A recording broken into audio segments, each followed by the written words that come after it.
Welcome to the new world with IITian thinking. तो दोस्तों आज हम नीट के 10 कॉन्सेप्ट सीरीज से रिलेटेड बात करने वाले हैं। मतलब 10 क्वेश्चंस होंगे और सारे अलग अलग चैप्टर्स के क्वेश्चन होंगे और हर एक क्वेश्चन नीट के एग्जाम ओरिएंटेड क्वेश्चन है, ठीक है। और कहीं ना कहीं ये पीवाईक्यू से भी रिलेटेड है। तो इन क्वेश्चनों के थ्रू मैं आपको कॉन्सेप्ट सिखाऊंगा, अप्रोच बताऊंगा और नीट 2024 के लिए टारगेट करेंगे, 2025 के लिए टारगेट करेंगे कि जो भी क्वेश्चन आने वाले हैं इन्हीं से मिलते जुलते आएंगे। और दोस्तों मैं आपको एक चीज़ बता दूं कि हमने ना नीट की 1989 या 94 जब से नीट के पॉसिबल मतलब जितनी भी पॉसिबिलिटी है, मतलब 1989 से लेके 2024 तक के जितने भी क्वेश्चन है या 1994 से लेके 2024 तक के जितने भी क्वेश्चन है चैप्टर वाइज, हम सबके सॉल्यूशंस लेके आने वाले हैं। नीट के एक महीने पहले लॉन्च करेंगे और मैं आपको बता दूं कि हम कम से कम 20 से 25 मॉडल पेपर भी रिलीज करेंगे, ठीक है। नीट के गेस पेपर आप एक तरीके से बोल सकते हो। और जो भी आपके क्वेश्चन आने वाले हैं एग्जाम में, मैं गेस करता हूं कि आपके 20 से 25 क्वेश्चन उसी पेपर से आएंगे। तो ये सब सारी चीज़ें प्लानिंग है। बाकी ये 10 क्वेश्चन 10 कॉन्सेप्ट सीरीज जो चल रहा है 10 कॉन्सेप्ट सीरीज, इसके थ्रू हम आपको रिविजन कराएंगे और आपको अप्रोच बताएंगे क्वेश्चन को कैसे सॉल्व करना है, ठीक है। बाकी आइए सॉल्व करते हैं इसको। पहला क्वेश्चन आपके सामने रहा, ये इसमें बोला था कि equal masses of H2 and O2 and methane have been taken in a container of volume V at a temperature 27 degrees Celsius. In identical conditions, the ratio of the volume of gases H2, O2, CH4. बोला है कि volume ratio of volume of gases क्या होगा। तो देखिए, जैसे ही volume और मोल का रिलेशन आपके सामने आया, आपके दिमाग में तुरंत एक बात आ जानी चाहिए थी। अप्रोच क्या होना चाहिए था कि आपके पास वॉल्यूम और मोल से रिलेटेड यहाँ पे बात की जा रही है। देखो वॉल्यूम है, वॉल्यूम का रेशियो पूछ रहा है, रेशियो या मोल से रिलेटेड बात हुई तो आपको समझ जाना है वहाँ पे अवोगैद्रो हाइपोथेसिस होता है। क्या होता है? एवोगैद्रोस हाइपोथेसिस के अनुसार मैं इनका कॉन्सेप्ट क्या था कि रेशियो ऑफ वॉल्यूम, क्या ratio of volume, ratio of volume of gases will be equal, पहले ये समझ लो फिर आपको क्वेश्चन इजीली समझ आ जाएगा। Will be equal to the ratio of their number of moles. बस इसी से क्वेश्चन सॉल्व हो जाना था। समझ आ रहा है? अब देखो आपको जो गिवन है, क्वेश्चन में गिवन है भाई क्या, मास एक सिमिलर गिवन है सबका। क्या गिवन है? मास सिमिलर। तो आप बोलो वेट जो है आपका, हम सब का मान लेते हैं क्या, वेट हम मान लेते हैं एम गिवन है। कितना? एम गिवन है। ये क्या है? वेट है, ठीक है। ये आपके पास क्वेश्चन में गिवन है, वो जो कि इक्वल है, सब में इक्वल है, ठीक है। तो आपके कॉन्सेप्ट क्या कहता है कि ratio of volume of gases will be equal to the ratio of their number of moles, ठीक है। जो मोल होता है उनके रेशियो इक्वल होते हैं वॉल्यूम के, ठीक है। तो आपके पास गैस कौन कौन सी है? H2 है, ठीक है। इसका अगर आप मोल निकालोगे, मोल बराबर क्या होता है? N बराबर होता है वेट अपॉन मॉलिक्यूलर वेट। यही पढ़ा है आपने, मोल का फॉर्मूला, पहला फॉर्मूला यही होता है बेसिक। वेट आपको गिवन कितना है? M गिवन है। और मॉलिक्यूलर वेट अगर आप H2 का निकालोगे तो यह आ जाता है 2। इसी तरीके से आप अगर क्या O2 है, O2 का अगर मोल निकालना चाहोगे तो मोल बराबर वेट अपॉन मॉलिक्यूलर वेट। आपके पास O2 का मॉलिक्यूलर वेट तो आपके पास सेम ही गिवन है, देखो इक्वल गिवन है, ये क्वेश्चन में गिवन है तो M ही हो गया वेट। और आपके पास मॉलिक्यूलर वेट O2 का, एक ऑक्सीजन का 16 होता है तो 2 ऑक्सीजन का कितना हो जाएगा? 2 × 16 हो जाएगा। और आपके पास मीथेन का अगर मॉलिक्यूलर वेट निकालोगे, सॉरी मोल निकालोगे, तो वेट तो आपके पास सेम ही है और मॉलिक्यूलर वेट कितना हो जाएगा?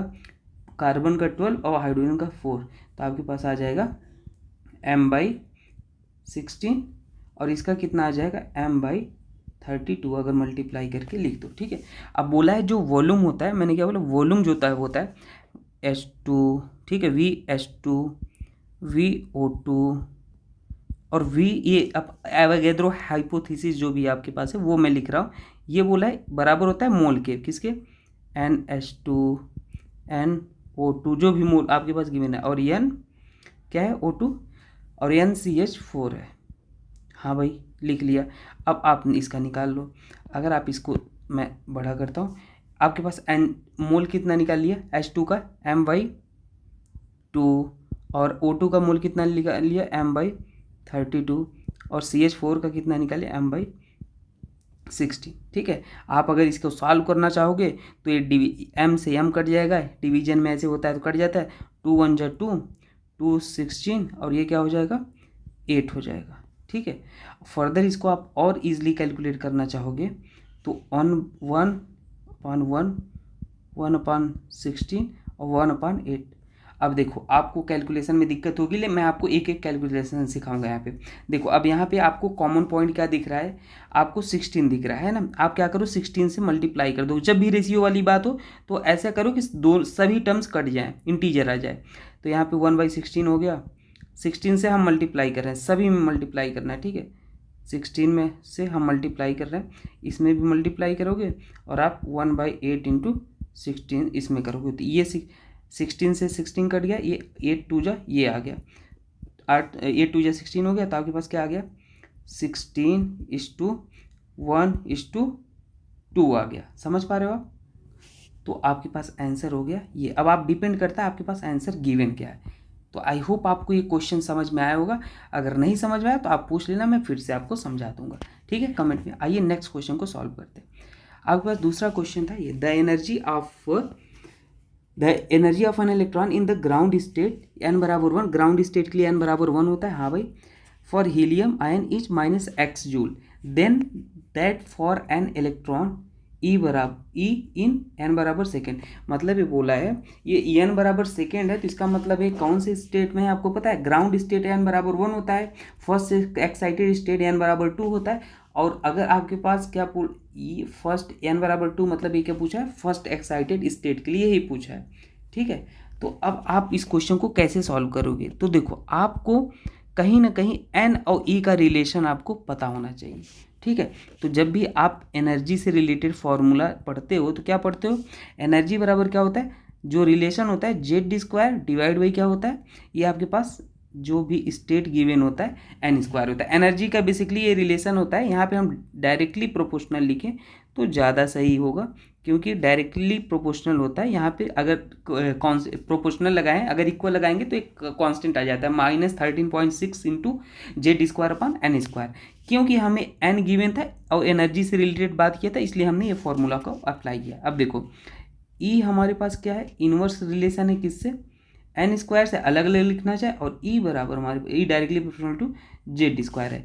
हमको मतलब किससे है भाई, E और n से मतलब है, तो हम लिख सकते हैं ये इनवर्स है, मतलब E1/E2 हम लिख सकते हैं। ठीक है, बराबर n2/n1 लिख सकते हैं, क्योंकि ये इनवर्स रिलेशन था। ठीक है, और अगर आप Z को भी लिखना चाहो तो ये डायरेक्टली प्रोपोर्शनल था, तो इसको आप लिखोगे Z1 का स्क्वायर डिवाइड बाई Z2 का स्क्वायर। अब देखो, पहला आपके पास जो गिवन था He+ गिवन था हीलियम के लिए, यहाँ पे हीलियम का जो Z हो जाएगा वो कितना हो जाएगा आप बताओ, हाइड्रोजन हीलियम Z हो जाता है इसका 2, और जो बेरिलियम Be3+ गिवन था इसके लिए Z की वैल्यू कितना हो जाएगा, hydrogen helium lithium beryllium Z की वैल्यू हो जाएगी एटॉमिक नंबर 4 हो जाएगा। ठीक है, और आपको ये भी गिवन था कि n=1 है और n=2 है। तो अब आप क्या करोगे, इस फॉर्मूले में पुट कर लो, E1/E2 बराबर क्या हो जाएगा, n2 की वैल्यू कितनी है, n2 की वैल्यू आपके पास 2 है, और n1 यहाँ पे स्क्वायर भी लगा देना। ठीक है, ये देखो स्क्वायर था तो इसको क्यों बोल रहे हो, एट 2 स्क्वायर कर दोगे, और आपके पास n1 की वैल्यू कितना थी 1 के स्क्वायर कर दो, और Z1 क्या है, यहाँ पे Z1 आप हीलियम के लिए था Z1। ठीक है, 2 का स्क्वायर कर दो, और आपके पास यहाँ पे क्या था ये बेरिलियम के लिए Z कितना था 4 का स्क्वायर कर दो। तो आपके पास साफ साफ दिख रहा है जो E1/E2 आ रहा है वो कितना आ रहा है, ऊपर भी 16 आ रहा है, नीचे भी 16 आ रहा है, दिख रहा है आपको। तो आप इससे ये बोल सकते हो जो E1 है वो बराबर है किसके, E2 से, E1 E2 है बराबर है। तो आपके पास the energy of an electron, देखना पड़ना question, in the ground state of n1 बराबर हीलियम कितना गिवन था x जूल था, तो पूछा था बेरिलियम के लिए क्या हो जाएगा। तो भाई एनर्जी ये हीलियम और बेरिलियम का सेम ही है, जो आपके पास हीलियम का होगा वही क्या होगा बेरिलियम को होगा, तो ये भी आप लिख सकते हो कितना होगा -x जूल ही होगा। ठीक है, तो ये था आंसर, कुछ अलग नहीं था, तो आपके पास आंसर यही हो जाएगा। नेक्स्ट क्वेश्चन देखना, आपके पास क्या था, what is the value of electron gain enthalpy, ठीक है भाई, of sodium ion plus if ionization energy of sodium बराबर कितना गिवन है, 5.1 इलेक्ट्रॉन वोल्ट। ठीक है, सिंपल है। तो ये बस इस बात पे निर्भर करता था कि आपको एक बात पता होना चाहिए, कौन सी बात पता होना चाहिए, कि जो इलेक्ट्रॉन गेन एंथैल्पी होता है, क्या इलेक्ट्रॉन गेन एंथैल्पी होता है, इलेक्ट्रॉन गेन एंथैल्पी जो होता है वो बराबर होता है किसके, opposite sign, opposite sign of first ionization energy, जिससे रिलेटेड पूछा होगा। ठीक है, तो आपके पास किस यहाँ पे पूछा क्या था, सोडियम के लिए पूछा था, तो आपके पास opposite sign of first ionization energy, ठीक है, और वो भी मैग्नीट्यूड का अपोजिट, जो भी मैग्नीट्यूड गिवन होता है। तो आपके पास यहाँ पे गिवन क्या था, फर्स्ट आयनाइजेशन एनर्जी सोडियम के लिए कितना गिवन था, 5.1 गिवन था, तो इसका अपोजिट क्या हो जाएगा, -5.1 इलेक्ट्रॉन वोल्ट हो जाएगा। बस यही आंसर था इसका, और कुछ नहीं करना था आपको। ठीक है, अपोजिट कर देना है। ठीक है, द इलेक्ट्रॉन की enthalpy of sodium cation equal हो जाएगा opposite in sine to the first ionization energy of sodium atom which is equal to इतना। चलिए आगे बढ़ते हैं। In ClF3 the number of lone pair electron on central atom. तो इसका जो फॉर्मूला होता है, मैं आपको ट्रिक बता देता हूँ कैसे निकालते हैं। देखिए, ClF3 सबसे पहले आप इसका हाइब्रिडाइजेशन निकालो। हाइब्रिडाइजेशन निकालने का ट्रिक ये है कि स्टेरिक नंबर निकालो। ये ट्रिक ये है भाई, हाफ और क्या करो, valence electron of central atom लिख लो, जो भी हो, उसके बाद ऐड कर दो अगर कोई नेगेटिव चार्ज है, और सब्ट्रैक्ट कर दो अगर कोई पॉजिटिव चार्ज है, और अगर हाइड्रोजन या हाइलोजन है मोनोवैलेंट एटम तो ऐड कर दो। अगर ये 2 के बराबर आता है तो sp, 3 के बराबर आता है तो sp2, 4 के बराबर आता है तो sp3, 5 के बराबर अगर आता है तो sp3d, 3d tbp ज्योमेट्री हो जाता है, 6 के बराबर आता है तो sp3d2 हो जाता है। अच्छा, हाइब्रिडाइजेशन का मैंने 20 मिनट का वीडियो बनाया है, ट्रिक एंड ट्रिप्स का प्लेलिस्ट दे दूंगा लिंक में मैंने, उसमें आप ज़िंदगी में अगर उसे देख लेते हो तो कभी गलती ही नहीं करोगे कोई क्वेश्चन में। और ट्रिक मैं ऐसे बनाता हूँ ना कि वो एक्सेप्शन को इंक्लूड करके होता है कि आपका कोई भी क्वेश्चन कभी गलत ना हो। ठीक है, तो मैं जितने भी लिंक दूंगा डिस्क्रिप्शन में, आप देख लेना। नीट का प्लेलिस्ट है, और मैं आपको बता ही रहा हूँ कि नीट के लिए हम लोग चैप्टर वाइज पूरा अभी तक जितने भी सॉल्यूशन है सब दे रहा हूँ। ठीक है, तो आप देखना, तो उसे आप देख लोगे दोस्तों ना, तो यकीन मानो, आप एक बार खुद ही देखना और फिर जज करना कि सच में सर ने बहुत ही बेहतरीन, मतलब आप खुद ही बताना। वो हाइब्रिडेशन का वीडियो आप देख लेना, आपको रेडिकल का भी हाइब्रिडेशन निकालना पता चल जाएगा। जैसे CF3 CH3 इनका हाइब्रिडेशन निकाल पाओगे, Cl2 रेडिकल। तो अगर ये सब भी आपको वहाँ पे बताया, मतलब मैं ऐसे तरीके से वीडियो बताया हूँ कि आपको दोबारा कभी ज़िंदगी में देखना नहीं पड़ेगा। ठीक है, तो देखो ट्रिक बताने वाला हूँ। ये वाला हाइब्रिडेशन स्टेरिक नंबर निकाल लिया करो, और तो यहाँ पे आप स्टेरिक नंबर निकाल लो, क्या हो जाएगा, हाफ। और क्लोरीन का वैलेंस इलेक्ट्रॉन कितना होता है, सेंट्रल एटम है 7 होता है, साइड एटम क्या है, ना पॉजिटिव चार्ज है ना निगेटिव चार्ज है, साइड एटम 3 है। तो ये आपके पास अगर इसे देखोगे तो आ जाएगा 5 मतलब हो गया sp3d। हमें हाइब्रिडेशन तो पूछा नहीं है, लोन पेयर का ट्रिक मैं बताने वाला हूँ। तो लोन पेयर में ये जो हाइब्रिडेशन आता है इसको लिखो यहाँ, और माइनस जो साइड एटम है उसको माइनस कर दो, कितना 5 - 3, ये क्या आ जाएगा 2। लोन पेयर आपके पास जो आ गया वो कितना आ गया, 2 लोन पेयर। यही होता है ट्रिक, बाकी आप वहाँ पे देख लेना, लिंक दे दूंगा। ठीक है, नेक्स्ट क्वेश्चन आप देख लेते हैं। ये in a closed insulated container a liquid. तो ये क्वेश्चन आप stirred with paddle to increase the temperature, which of the following is true. यही बुक गिवन है। इसको देखो, मैं ये बताने वाला था कि क्वेश्चन को थोड़ा सा लॉजिकल सोचना। ये बोला है कि इन अ क्लोज्ड कंटेनर, पहले ही बोल दिया क्लोज्ड कंटेनर है। ठीक है, अब क्लोज्ड अगर कंटेनर है मेरे दोस्त, तो वहाँ से ना तो हीट रिलीज होगी ना तो एब्जॉर्ब होगा हीट, और अगर हीट ना रिलीज होगा ना एब्जॉर्ब होगा तो कैसा प्रोसेस होता है, एडियाबेटिक प्रोसेस होगा। ठीक है, एडियाबेटिक प्रोसेस होगा, मतलब क्यू जो होता है क्यू होता है ना एडियाबेटिक प्रोसेस में क्लोज कंटेनर में, वहाँ पे क्यू 0 हो गया। तो अब आप फर्स्ट लॉ ऑफ थर्मोडायनामिक्स पढ़े हो, फर्स्ट लॉ के अकॉर्डिंग क्या पढ़े हो आपने कि जो डेल यू होता है इंटरनल एनर्जी वो सम होता है किसके, क्यू और डब्ल्यू के सम होता है। क्यू आपको पता हो गया 0 है, तो जो डेल्टा यू है दो मेरे दोस्त वो किसके बराबर हो जाएगा, डब्ल्यू के बराबर हो जाएगा।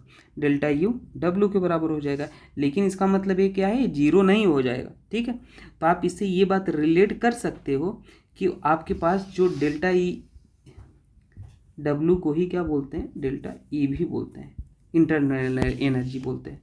तो आप ये कंफ्यूज मत हो जाना कि मैं ये कुछ अलग लिख दिया हूँ।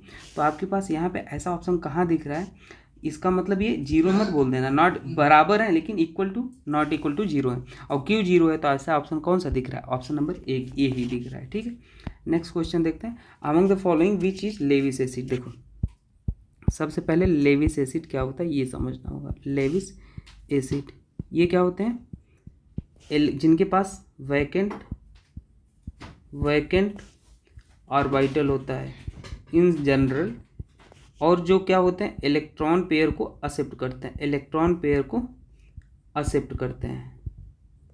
अब देखो जैसे H2O है तो इसको कैसे देखोगे, यहाँ पे ऑक्सीजन के पास लोन पेयर होता है, और लोन पेयर मतलब इलेक्ट्रॉन रिच है, तो इलेक्ट्रॉन रिच है तो ये क्या करेगा, इलेक्ट्रॉन को डोनेट करेगा, और इलेक्ट्रॉन डोनेट करेगा तो ये लेविस एसिड नहीं है।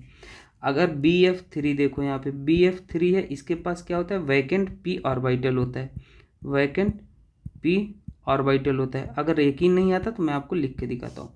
बोरॉन के पास जो एटॉमिक नंबर होता है 5 होता है, इलेक्ट्रॉनिक कॉन्फ़िगरेशन करोगे 1s2 2s2 2p1, और यहाँ वैलेंस इलेक्ट्रॉन का जब 2p1 भरो देखो ये 2 ऑर्बिटल खाली है, तो वैकेंट ऑर्बिटल p ऑर्बिटल होता है, तो जो इलेक्ट्रॉन पेयर होता है यहाँ पे आ सकता है, तो ये क्या होता है अपने पास लेविस एसिड होता है, आगे जाने की ज़रूरत ही नहीं है। ठीक है, तो ये हो गया। यहाँ पे देखोगे ये भी नेगेटिव चार्ज मतलब इलेक्ट्रॉन है, इलेक्ट्रॉन मतलब ये इलेक्ट्रॉन रिच है भाई, तो ये डोनेट करेगा, यहाँ पर भी ये इलेक्ट्रॉन डोनेट करेगा, एक्सेप्ट तो करेगा नहीं, तो आपके पास ऑप्शन नंबर बी दिख रहा है केवल। ठीक है, चलिए आगे देखते हैं। 2,6 क्या है, डाई मेथाइल डेक 4 इन 2,6 डाई, इसको देखो स्ट्रक्चर बनाना है कहने का मतलब है। तो कैसे, आपके पास कितना है, डेक है भाई, और 4 पे इन लगा हुआ है, तो डेक बना लो, 10 कार्बन का डेक बना लो। चलो 1 2 3 4 1 2 3 4 5 6 7 8 9, काउंट कर लो, 1 2 3 4 5 6 7 8 9, और एक और बना लो 10। क्या बोला, 2,6 पे डाई मेथाइल लगा है, तो 2,6 पे डाई मेथाइल, एक मेथाइल यहाँ लगा लो और 6 पे आप यहाँ मेथाइल लगा लो, डाई मेथाइल। डेक 4 पे इन लगा है, तो 4 पे इन लगा है तो मतलब यहाँ पे लगा लो। 5 पे डबल बॉन्ड नहीं लगा देना इधर से, 4 पे जहाँ से लोअर नंबर होता है वहाँ से हम काउंट करते हैं। 4 इन हो गया, तो अब डेक है, डेक इन हो गया सही, 10 कार्बन मतलब डेक, तो आपके पास यही आंसर हो गया।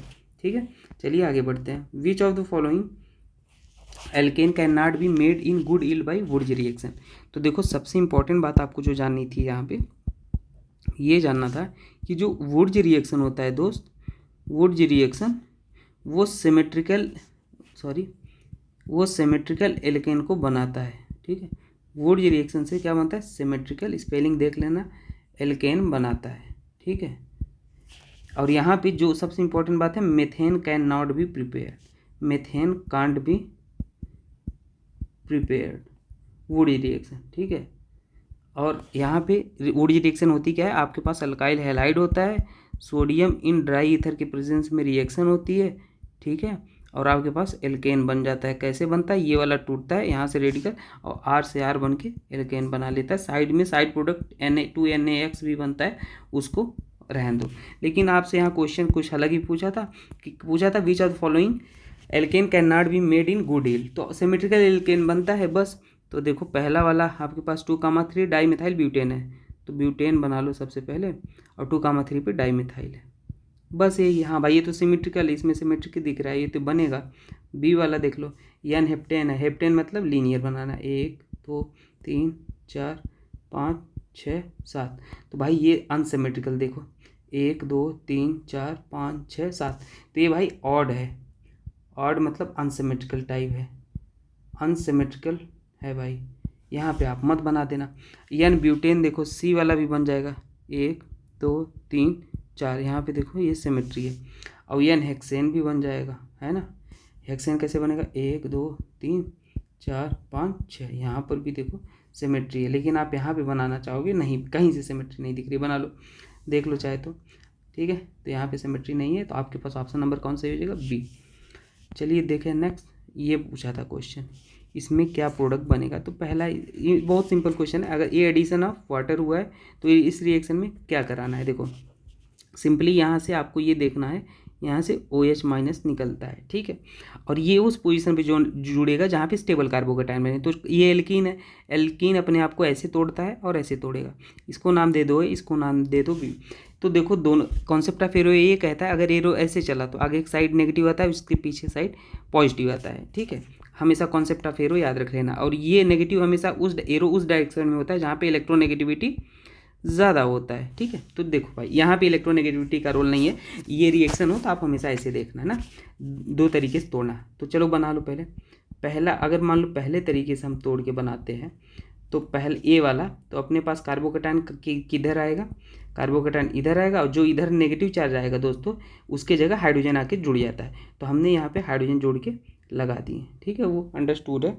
तो ये आपके पास ए बन गया। बी वाला आपके पास क्या बनेगा, अगर बी ये दे है, ठीक है, बी वाला भी बना के आप देख लो। बी वाला अगर आप बनाना चाहोगे तो आपके पास कार्बोकेटाइन यहाँ बन जाएगा।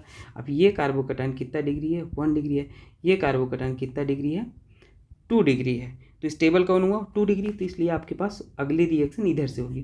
तो आप यहाँ पे क्या करोगे, OH माइनस को लोगे और जोड़ दोगे, और यहाँ पे जैसे ही जोड़ दोगे आप गलत हो जाओगे, ठीक है। अब गलत क्यों हो जाओगे वो भी मैं सिखाता हूँ, क्यों हो जाओगे। देखो कभी भी अगर कार्बोकेटाइन बन रहा है तो वहाँ पे रीअरेंजमेंट की पॉसिबिलिटी होती है। रीअरेंजमेंट क्या होता है, जहाँ से स्टेबिलिटी बढ़ती है, मतलब ये 2 डिग्री था अभी, और ये और स्टेबल हो सकता है। कार्बोकेटाइन की स्टेबिलिटी 3 डिग्री, 2 डिग्री और 1 डिग्री होता है। तो देखो रीअरेंजमेंट कैसे होगा बताता हूँ, रीअरेंजमेंट होगा, रीअरेंजमेंट, ठीक है। होता क्या है, ये वाला मिथाइल उठ के यहाँ आएगा, ये कार्बोकेटाइन यहाँ आता है, 1 2 मिथाइल शिफ्ट होता है, 1 2 1 2 मिथाइल शिफ्ट कराया है, ठीक है। अगर हाइड्रोजन होता है यहाँ पे और मिथाइल होता तो जो शिफ्टिंग ऑर्डर होता है हाइड्रोजन, फिनाइल और फिर मिथाइल का होता है। तो मिथाइल देखो अब क्यों कराया है ये सब बताता हूँ। कार्बोकेटाइन यहाँ आ जाएगा, मिथाइल उठ के वहाँ चला गया। अब ये कार्बोकेटाइन देखो 3 डिग्री कार्बोकेटाइन है, तो ये ज़्यादा स्टेबल है, तो स्टेबिलिटी बढ़े तभी रीअरेंज कराना। अब आपके पास जो OH माइनस स्टार्टिंग में था वो यहाँ जाके जुड़ जाएगा, तो आपके पास प्रोडक्ट क्या बन जाएगा, ये बन जाएगा, ठीक है। तो आई होप आपको समझ में आया होगा। बाकी ये लिंक दे दूंगा दोस्तों, बहुत सारे नीट के PYQ है, उसे देखना है आप, ठीक है। ट्रिक एंड टिप्स का प्लेलिस्ट है, उसे देखना, पूरी इनऑर्गेनिक नहीं पड़ जाएगी, सारे क्वेश्चन सॉल्व हो जाएंगे। ज्योमेट्रिकल ऑप्टिकल का वीडियो देख लेना, कभी दिक्कतें नहीं आएंगी, ठीक है। Thank you. बाकी आपको बॉबी सर फिजिकल केमिस्ट्री के चैप्टर वाइज पूरा मोल कॉन्सेप्ट, थर्मोडायनामिक्स, इक्विलिब्रियम जो भी है सब कुछ करा रहे हैं, उसे देखना, ठीक है। Okay thank you. और रह गया था दोस्तों, ये भी कराना था, इसको भी करा देते हैं, फिर हो जाएगा अपना 10 क्वेश्चन, है ना। चलो इसको भी करा। Most stable कन्फर्मर for ethylene glycol. पहले एथिलीन ग्लाइकॉल के लिए मोस्ट स्टेबल क्या होगा, तो देखो दोस्तों कभी भी इसमें कॉन्सेप्ट भी मैं आपको सिखा देता हूँ, बाकी आप इस स्टीरियो में देख लेना, पूरा डिटेल है कन्फर्मर का ट्रिक के साथ, 20 मिनट में सब कुछ। कॉन्सेप्ट ये है कि कभी अगर हाइड्रोजन बॉन्डिंग होता है, क्या होता है, हाइड्रोजन बॉन्डिंग होता है, तो उस केस में अपने पास गॉच वाला स्टेबल हो जाता है, गॉच कन्फर्मर ज़्यादा स्टेबल हो जाता है, किससे, एंटी वाले से। अब देखो गॉच क्या होता है, जो पास पास होते हैं दोस्त, मैंने क्या बोला, पास पास। देखो बताता हूँ कौन से पास पास। अगर आपके पास एक ये न्यूमैन प्रोजेक्शन आपने ऐसे बनाया है, यहाँ पे ये लगा स्पेसिस, मान लो यहाँ पे आपके पास क्या है, NH2 है, यहाँ पर भी NH2 है, ठीक है। ऐसे ही अगर ये वाले ग्रुप ऐसे पास पास होते हैं यहाँ पे, तो इसको बोलते हैं गॉच, बोलते हैं ना, गॉच। और अगर यहाँ पे होते हैं ये वाले, ये इस पोजीशन पे अगर कोई होता तो ये एंटी होता है, क्या होता है, एंटी होता है। तो यहाँ पे अगर गॉच वाला तब स्टेबल होता है जब क्या हो, हाइड्रोजन बॉन्डिंग हो, हाइड्रोजन बॉन्डिंग हो। तो देखो OH के केस में भाई हाइड्रोजन बॉन्डिंग होता है, तो ये वाला देखो यहाँ पे मत करा देना, ये वाला होता है, ठीक है, ये वाला स्टेबल। तो यहाँ पे हाइड्रोजन बॉन्डिंग नहीं होता, ये तो एक दूसरे के पीछे हैं। ये फ्रंट कार्बन है, ये वाला क्या होता है, बैक कार्बन होता है ना। ये पूरा मैं बताया हूँ कन्वर्जन, आप वहाँ पे देखना। तो आपके पास यहाँ पे ये वाला गॉच है और गॉच वाला ये स्टेबल है। इसको क्या बोलते हैं, एक्लिप्स्ड बोलते हैं दोस्तों। ये एक्लिप्स्ड है, एक के पीछे एक हो तो उसे एक्लिप्स बोलते हैं, ठीक है। और ये वाला गॉच कन्फर्मर होता है, स्टैगर्ड भी होता है। जब इसको 60 डिग्री पे आप रोटेट कर देते हो तो ये स्टैगर्ड बन जाता है। तो ऑप्शन नंबर डी सही हो जाएगा, ठीक है। Okay, thank you.